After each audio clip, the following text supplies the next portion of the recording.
Olá! Que bom tê-los aqui de novo. Significa que atingimos um primeiro objetivo, que era fazer você ter interesse de continuar a nossa trajetória, né?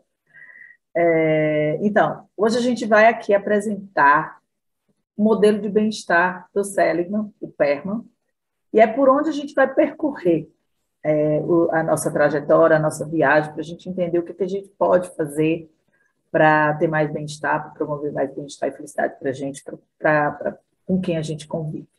Eu vou compartilhar agora aqui a tela. Vamos lá para o nosso start, nossa segunda aula, o significado e a aplicação do modelo de bem-estar PERMA. Vocês vão entender o que significa essas letrinhas. Mas antes de apresentar diretamente o PERMA, eu vou dizer como é que começou. Lá em 2002, então, em 98 começou o movimento. Em 2002 ele lançou esse livro chamado Felicidade Autêntica, que inclusive é o primeiro livro que eu sugiro para vocês, para quem quiser aprofundar. Vai estar lá no nosso material como sugestão de literatura, mas já falo aqui. Então, procura Felicidade Autêntica, Martin Seligman, vocês já vão ver que dá para adquirir esse livro. Então, quando ele escreveu Felicidade Autêntica, ele mostrou que para a gente poder cultivar a felicidade, a gente tinha que olhar essas três dimensões, que seriam as emoções positivas, o quanto a gente se engaja e entra em flow, e o quanto a gente tem de significado e propósito. E aí foram avançando os estudos e as pesquisas e as aplicações, e foi crescendo o movimento. E em 2011, ele ampliou o conceito. Além da felicidade, a gente pode buscar o que ele chamou de florescimento. No livro Florescer, que é o segundo livro que eu indico para você entender toda a trajetória. Vou indicar mais livros ao longo das aulas, mas eu diria assim, para começar no movimento, essas duas literaturas, esses dois livros. E aí ele ampliou as dimensões, que foi incluir a parte de atenção aos relacionamentos e atenção às realizações, o que a gente consegue realizar, concretizar, finalizar. E aí, só para vocês entenderem por que também o da sigla, né?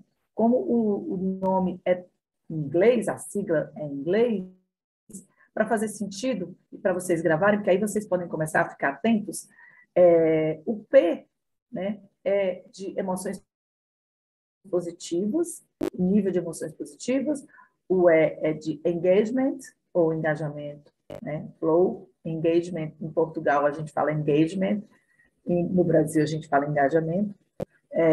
O R de relationship, que é a questão de relacionamento, mean, significado e propósito, e o A de accomplishment, que significa as realizações.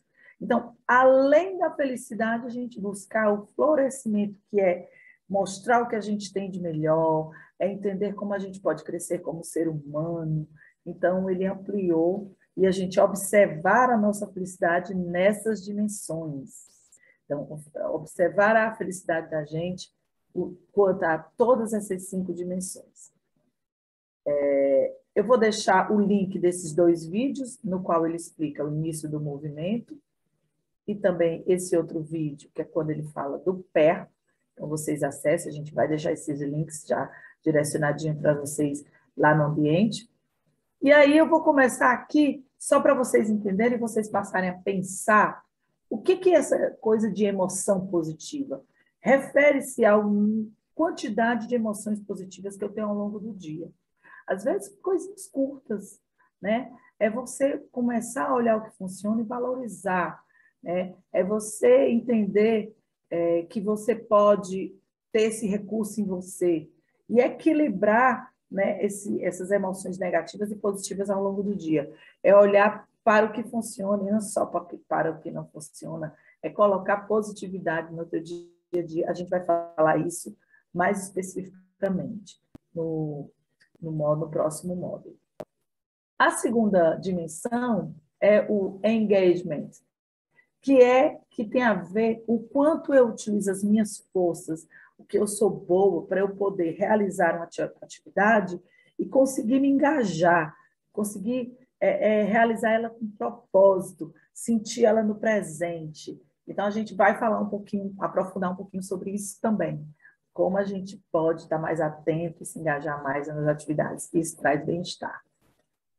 O R de relacionamentos positivos, refere-se a como eu me conecto com as pessoas, quanto eu posso ser mais empático, não ficar fechado assim em nós mesmos, mas sim buscar nos relacionarmos de forma mais positiva, sendo mais sociável, né? Saber que a gente tem esse ponto de apoio no outro, o que a gente pode fazer pela comunidade, tem a ver com self-relacional. Então, algumas ferramentinhas que nós podemos começar a trabalhar esse start.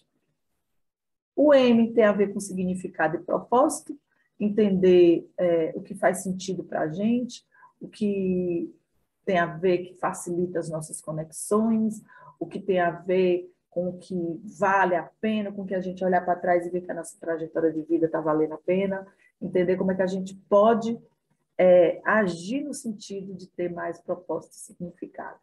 E a última dimensão é o A, de accomplishment, que tem a ver com realizações e resultados, são as nossas conquistas pessoais, são as nossas conquistas de servir ao outro, concretizações de objetivos pequenininhos ao longo do dia, longos, maiores sonhos, conseguir cumprir as nossas metas, isso tudo nos faz bem. Então, aí a gente fecha as 5 dimensões. Quero chamar a atenção aqui que existe um teste que mede isso, né? Vou deixar o link direitinho lá no nosso ambiente, vocês vão poder fazer. É interessante a gente fazer já o teste e depois a gente começar a fazer algumas intervenções e ir medindo para ver como é que a gente está equilibrando as 5 dimensões para trabalhar o nosso bem-estar. Era isso que eu tinha para falar hoje. Muito breve, muito material para vocês darem uma olhadinha para complementar. E eu aguardo vocês na próxima aula para a gente falar e conversar um pouquinho sobre emoções positivas.